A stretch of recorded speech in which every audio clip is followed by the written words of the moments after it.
大家好啊！我係今集深夜調查錄嘅主持人，我叫 FC。咁今日咧準備講個故事俾大家聽。咁啊，關於謀殺案後嘅靈異事件喎，準備好未呢？大家？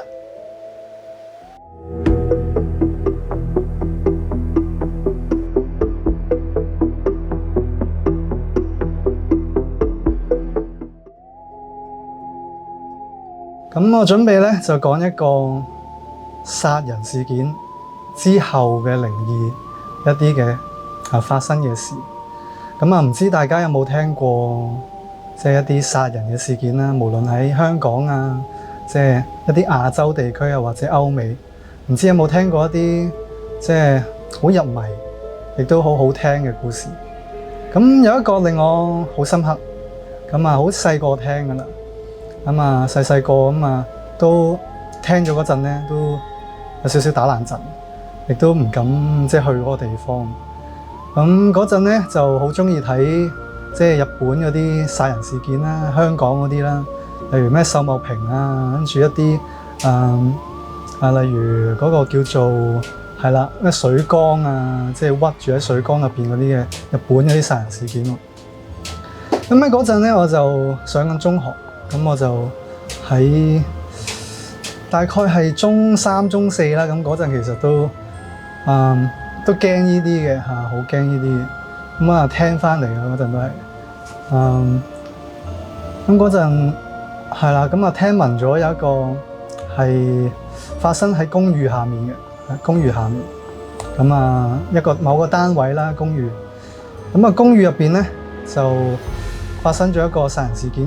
咁啊破咗案嘅啦依家。咁嗰陣咧就係有一個兇手啦。咁啊我唔記得咗男定女啦都唔記得咗男定女。咁就佢咧就將個死者，咁啊死者就大概好似係女性嚟嘅。咁啊好後生啦，唔知30、40咧，唔記得咗啦依個都。咁啊佢就呢個兇手喎，咁啊佢啊將呢個死者啦，咁將佢肢解，咁佢將佢肢解完之後咧，咁通常我哋聽開嗰啲肢解事件咧，都係將佢咩，例如塞落牆啊嗰啲咩水泥度噶嘛。咁呢個就唔係，咁呢個比較恐怖嘅，係好貼近我哋日常生活，即係成日去嘅地方。唔知大家有冇估到啊？會唔會估到？我俾啲時間大家先。好啦，唔俾啦。咁佢又將死者肢解完之後咧，咁啊放落水管，咁啊唔係好大嘅水管，即係唔知大家有冇即係整個水管，又或者留意個水管嗰啲位啦。咁啊，如果經過公屋有時候咧，其實都會聽到一啲聲。咁啊，嗰啲梗唔係嗰啲啦。咁嗰啲可能係屎尿嘅聲啦，即係沖廁啊，上面咧，咁啊由最頂流落最底噶嘛。咁你知道水管啦，一層層，咁啊駁住晒成棟大廈所有嘅水管咁樣流落去最底噶嘛。咁係啦，咁之後啦，咁係啦，呢個案件完成之後啦，咁個單位咧就有另一位住客入住啦。咁個住客就唔知發生咩事嘅，唔知。佢好少睇嗰啲咩靈異啊、殺人啊嗰啲謀殺案嗰啲嘅，咁啊好少睇。咁然後喎，咁啊佢如常咁樣喺間屋入邊咁啊食下飯咁樣啦，係咯，做翻屋企嘅嘢啦。然後佢有一日咧，佢就沖涼，佢就聽到啲聲，聽到個水管入邊有啲好似骨頭碰撞啲聲，咁嘅聲。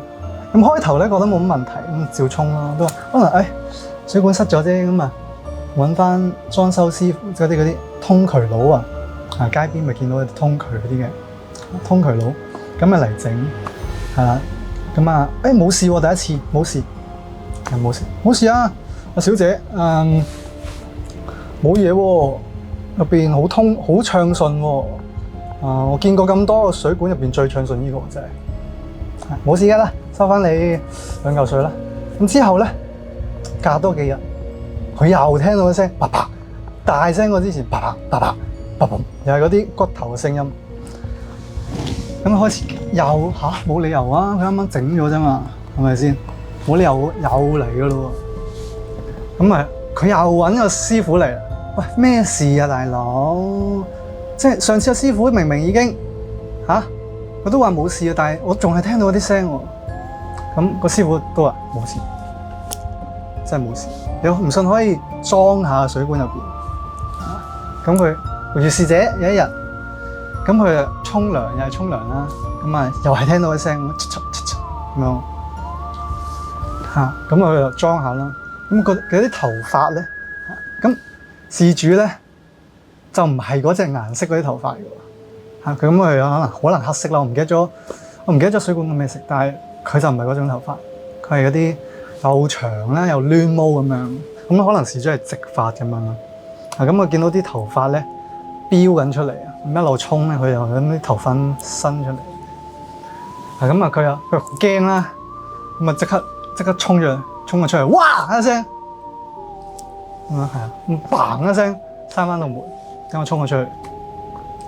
咁係啦，佢繼續叫師傅，喂，點解會咁啊？咁啊，師傅又嚟啦，都係冇事，都係話個水管冇塞。咁之後直到有一日咧，佢真係見到啊！佢係見到咧，可能即係受驚過度添啊！我唔知佢係見到定點啦。咁啊，真係見到有隻眼咁喺度，咁啊望水管，中落水管嗰陣有隻眼咁喺度望住佢，跟住佢即刻驚到咧，係啦，咁啊開始查案，究竟發生咩事？咁到最後先發現，原來曾經呢個單位咧係發現咗，即係發生過一場兇殺案，而兇手咧係將嗰位死者咧係肢解完塞落個水管入邊嘅。咁啊，所以佢喺嗰陣時咧就聽到一啲即係骨嘅聲啊，跟住一啲頭髮啊嗰之類嗰啲嘢啦。咁係啊，聽完啲故事真係好心寒，係啊，亦都好驚嗰陣。唔敢去廁所啊！嗰陣真係唔係講笑。係有一排咧，我係即係呢個閂門咧，即係沖涼閂門半掩啊！半掩，跟住屋企人就問啦：做咩唔閂紅洞門啊？我都費事講，我睇咗呢啲嘢咁樣啦。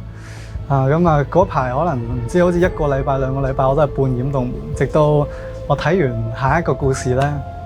下一個故事就係講學校嘅開始又唔記得咗啦，又唔記得咗。咁到依家咧就記得翻啦。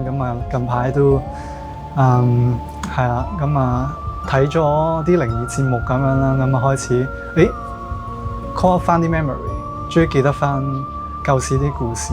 我唔知呢個故事大家有冇聽過啦。有好多嘅。有一啲咧係水缸啦，水缸都好恐怖，水缸好離奇咁，唔知屈咗落去啊嘛，跟住又聽到啲聲，啲水流出嚟咧，係有啲紅色啊，唔知乜鬼嘢，啲頭髮碎、啲指甲嗰啲咧咁樣啲嘢。多謝收睇今集嘅深夜調查錄，希望大家鍾意我嘅故事啦，我希望下次可以見到大家，拜拜。